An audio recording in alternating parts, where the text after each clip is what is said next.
Shalom bagi kita semuanya. Firman Tuhan untuk kita hari ini dari Lukas pasal 8. Perempuan-perempuan yang melayani Yesus. Tidak lama sesudah itu, Yesus berjalan berkeliling dari kota ke kota dan dari desa ke desa memberitakan Injil Kerajaan Allah.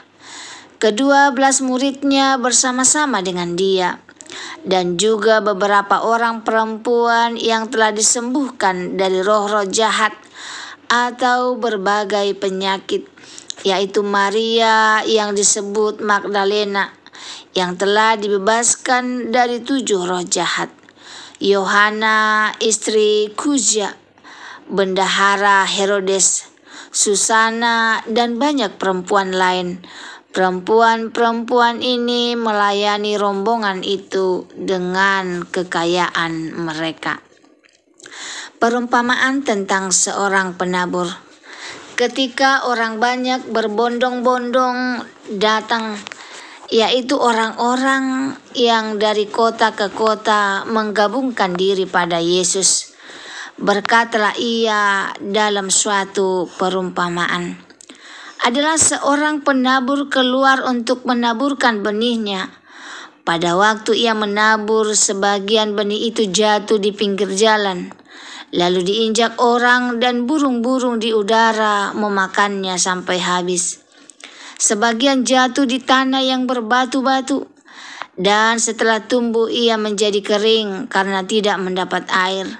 Sebagian lagi jatuh di tengah semak duri, dan semak itu tumbuh bersama-sama dan menghimpitnya sampai mati. Dan sebagian jatuh di tanah yang baik, dan setelah tumbuh berbuah 100 kali lipat. Setelah berkata demikian, Yesus berseru, "Siapa mempunyai telinga untuk mendengar, hendaklah ia mendengar." Murid-muridnya bertanya kepadanya, "Apakah maksud perumpamaan itu?" Lalu ia menjawab, "Kepadamu diberi karunia untuk mengetahui rahasia kerajaan Allah, tetapi kepada orang-orang lain hal itu diberitakan dalam perumpamaan, supaya sekalipun memandang, mereka tidak melihat, dan sekalipun mendengar, mereka tidak mengerti." Inilah arti perumpamaan itu. Benih itu ialah firman Allah. Yang jatuh di pinggir jalan itu ialah orang yang telah mendengarnya. Kemudian datanglah iblis lalu mengambil firman itu dari dalam hati mereka, supaya mereka jangan percaya dan diselamatkan. Yang jatuh di tanah yang berbatu-batu itu ialah orang yang setelah mendengar firman itu, menerimanya dengan gembira, tetapi mereka itu tidak berakar. Mereka percaya sebentar saja dan dalam masa pencobaan mereka murtad. Yang jatuh dalam semak duri ialah orang yang telah mendengarkan firman itu, dan dalam pertumbuhan selanjutnya mereka terhempit oleh kekhawatiran dan kekayaan dan kenikmatan hidup, sehingga mereka tidak menghasilkan buah yang matang. Yang jatuh di tanah yang baik itu ialah orang yang setelah mendengar firman itu, menyimpannya dalam hati yang baik dan mengeluarkan buah dalam ketekunan. Perumpamaan tentang pelita. Tidak ada orang yang menyalakan pelita lalu menutupinya dengan tempayan atau menempatkannya di bawah tempat tidur, tetapi ia menempatkannya di atas kaki dian, supaya semua orang yang masuk ke dalam rumah dapat melihat cahayanya. Sebab tidak ada sesuatu yang tersembunyi yang tidak akan dinyatakan, dan tidak ada sesuatu yang rahasia yang tidak akan diketahui dan diumumkan. Karena itu perhatikanlah cara kamu mendengar, karena siapa yang mempunyai kepadanya akan diberi, tetapi siapa yang tidak mempunyai daripadanya akan diambil juga apa yang ia anggap ada padanya. Yesus dan sanak saudaranya. Ibu dan saudara-saudara Yesus datang kepadanya, tetapi mereka tidak dapat mencapai dia karena orang banyak. Orang memberitahukan kepadanya, ibumu dan saudara-saudaramu ada di luar dan ingin bertemu dengan engkau. Tetapi ia menjawab mereka, ibuku dan saudara-saudaraku ialah mereka yang mendengarkan firman Allah dan melakukannya. Angin ribut diredakan. Pada suatu hari Yesus naik ke dalam perahu bersama-sama dengan murid-muridnya. Dan ia berkata kepada mereka, marilah kita bertolak ke seberang danau. Lalu bertolaklah mereka. Dan ketika mereka sedang berlayar, Yesus tertidur. Sekonyong-konyong turunlah taufan ke danau, sehingga perahu itu kemasukan air dan mereka berada dalam bahaya. Maka datanglah murid-muridnya membangunkan dia, katanya, Guru, Guru, kita binasa. Ia pun bangun lalu menghardik angin dan air yang mengamuk itu. Dan angin dan air itu pun reda dan danau itu menjadi teduh. Lalu katanya kepada mereka, di manakah kepercayaanmu? Maka takutlah mereka dan heran. Lalu berkata seorang kepada yang lain, siapa gerangan orang ini? Sehingga ia memberi perintah kepada angin dan air dan mereka taat kepadanya. Yesus mengusir roh jahat dari orang Gerasa. Lalu mendaratlah Yesus dan murid-muridnya di tanah orang Gerasa yang terletak di seberang Galilea. Setelah Yesus naik ke darat, datanglah seorang laki-laki dari kota itu menemui dia. Orang itu dirasuki oleh setan-setan dan sudah lama ia tidak berpakaian dan tidak tinggal dalam rumah, tetapi dalam pekuburan. Ketika ia melihat Yesus, ia berteriak lalu tersungkur di hadapannya dan berkata dengan suara keras, apa urusanmu dengan aku, hai Yesus, anak Allah yang maha tinggi? Aku memohon kepadamu supaya engkau jangan menyiksa aku.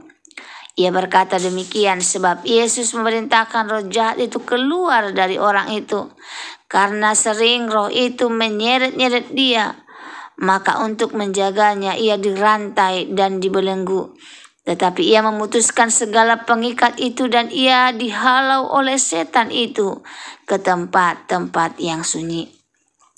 Dan Yesus bertanya kepadanya, siapakah namamu? Jawabnya, Legion. Karena itu kerasukan banyak setan. Lalu setan-setan itu memohon kepada Yesus supaya ia jangan memerintahkan mereka masuk ke dalam jurang maut. Adalah di sana sejumlah besar babi sedang mencari makan di lereng gunung. Lalu setan-setan itu meminta kepada Yesus supaya ia memperkenankan mereka memasuki babi-babi itu. Yesus mengabulkan permintaan mereka. Lalu keluarlah setan-setan itu dari orang itu dan memasuki babi-babi itu. Kawanan babi itu terjun dari tepi jurang ke dalam danau lalu mati lepas. Setelah penjaga-penjaga babi itu melihat apa yang terjadi, mereka lari, lalu menceritakan hal itu di kota dan di kampung-kampung sekitarnya. Dan keluarlah orang-orang untuk melihat apa yang telah terjadi. Mereka datang kepada Yesus dan mereka menjumpai orang yang telah ditinggalkan setan-setan itu duduk di kaki Yesus. Ia telah berpakaian dan sudah waras. Maka takutlah mereka. Orang-orang yang telah melihat sendiri hal itu memberitahukan kepada mereka bagaimana orang yang dirasuk setan itu telah diselamatkan. Lalu seluruh penduduk daerah Gerasa meminta kepada Yesus supaya ia meninggalkan mereka sebab mereka sangat ketakutan. Maka naiklah ia ke dalam perahu lalu berlayar kembali. Dan orang yang telah ditinggalkan setan-setan itu meminta supaya ia diperkenankan menyertainya. Tetapi Yesus menyuruh dia pergi, katanya, pulanglah ke rumahmu dan ceritakanlah segala sesuatu yang telah diperbuat Allah atasmu. Orang itu pun pergi mengelilingi seluruh kota dan memberitahukan segala apa yang telah diperbuat Yesus atas dirinya. Yesus membangkitkan anak Yairus dan menyembuhkan seorang perempuan yang sakit pendarahan. Ketika Yesus kembali, orang banyak menyambut dia sebab mereka semua menanti-nantikan dia. Maka datanglah seorang yang bernama Yairus. Ia adalah kepala rumah ibadat. Sambil tersungkur di depan kaki Yesus, ia memohon kepadanya supaya Yesus datang ke rumahnya, karena anaknya perempuan yang satu-satunya yang berumur kira-kira 12 tahun hampir mati. Dalam perjalanan ke situ, Yesus didesak-desak orang banyak. Adalah seorang perempuan yang sudah 12 tahun menderita pendarahan dan yang tidak berhasil disembuhkan oleh siapapun. Ia maju mendekati Yesus dari belakang dan menjamah jumbai jubahnya. Dan seketika itu juga berhentilah pendarahannya. Lalu kata Yesus, "Siapa yang menjamah aku?" Dan karena tidak ada yang mengakuinya, berkatalah Petrus, "Guru, orang banyak mengerumuni dan mendesak engkau." Tetapi Yesus berkata, "Ada seorang yang menjamah aku, sebab aku merasa ada kuasa keluar dari diriku." Ketika perempuan itu melihat bahwa perbuatannya itu ketahuan, ia datang dengan gemetar tersungkur di depannya dan menceritakan kepada orang banyak apa sebabnya ia menjamah dia dan bahwa seketika itu juga ia menjadi sembuh. Maka katanya kepada perempuan itu, "Hai anakku, imanmu telah menyelamatkan engkau, pergilah dengan selamat." Ketika Yesus masih berbicara, datanglah seorang dari keluarga kepala rumah ibadat itu dan berkata, "Anakmu sudah mati, jangan lagi engkau menyusah-nyusahkan guru." Tetapi Yesus mendengarkannya dan berkata kepada Yairus, "Jangan takut, percaya saja dan anakmu akan selamat." Setibanya di rumah Yairus, Yesus tidak memperbolehkan seorang pun ikut masuk dengan dia, kecuali Petrus, Yohanes, dan Yakobus dan ayah anak itu serta ibunya. Semua orang menangis dan meratapi anak itu. Akan tetapi Yesus berkata, "Jangan menangis, ia tidak mati, tetapi tidur." Mereka menertawakan dia karena mereka tahu bahwa anak itu telah mati. Lalu Yesus memegang tangan anak itu dan berseru, katanya, "Hai anak, bangunlah." Maka kembalilah roh anak itu, dan seketika itu juga ia bangkit berdiri. Lalu Yesus menyuruh mereka memberi anak itu makan, dan takjublah orang tua anak itu. Tetapi Yesus melarang mereka memberitahukan kepada siapapun juga apa yang terjadi itu. Renungan untuk kita hari ini dari Lukas pasal 8 ayat 1 sampai 56. Yesus berkuasa, iman yang menyelamatkan. Saudara yang dikasihi Tuhan, Lukas 8 adalah pasal yang penuh mujizat. Kita melihat Yesus berkeliling, mengajar, menyembuhkan, mengusir setan, meredakan badai, bahkan membangkitkan orang mati. Semua ini bukan sekedar cerita, tetapi bukti bahwa Yesus berkuasa atas segala hal. Namun ada satu hal yang ditekankan berulang kali, yaitu iman. Murid ditegur, "Di manakah imanmu?" Perempuan sakit pendarahan dipuji, "Imanmu menyelamatkan engkau." Yairus dihibur, "Jangan takut, percaya saja." Artinya kuasa Yesus akan nyata ketika kita menjawab dengan iman. Yesus berkuasa atas segala sesuatu. Dia berkuasa atas alam, badai reda. Dia berkuasa atas iblis, legiun diusir. Dia berkuasa atas penyakit, perempuan 12 tahun disembuhkan. Dia berkuasa atas kematian, anak Yairus dibangkitkan. Untuk itu jangan takut badai hidup, kuasa kegelapan, sakit, bahkan kematian. Yesus berkuasa atas semuanya itu. Selanjutnya, firman harus tumbuh dalam hati yang baik. Yesus memakai perumpamaan penabur, firman itu benih, hati itu tanah. Ada tanah yang keras, berbatu, berduri, dan yang baik. Firman tidak akan bertumbuh jika hati kita sibuk dengan kekhawatiran, dosa atau kesenangan dunia. Firman akan berbuah kalau kita mendengar dan melakukannya dengan tekun. Untuk itu bersihkan hati kita setiap hari dengan doa, dengan pertobatan, dengan ketekunan, supaya firman bisa berbuah nyata dalam hidup kita. Selanjutnya kuasa Yesus nyata lewat iman. Perempuan sakit pendarahan hanya menjamah jubahnya seketika sembuh. Yairus anak yang sudah mati, tapi Yesus berkata, jangan takut, percaya saja. Iman itu bukan hanya percaya dalam pikiran, hanya percaya tetapi berani melangkah meski keadaan tampak mustahil. Dalam krisis jangan berhenti percaya. Pegang janji Tuhan meski situasi berkata sudah terlambat.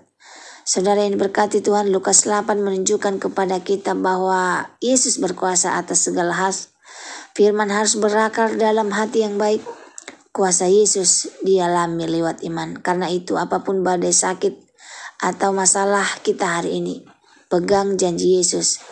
Jangan takut, percaya saja. Semoga firman Tuhan hari ini menjadi berkat bagi kita. Terima kasih, Tuhan Yesus memberkati. Shalom.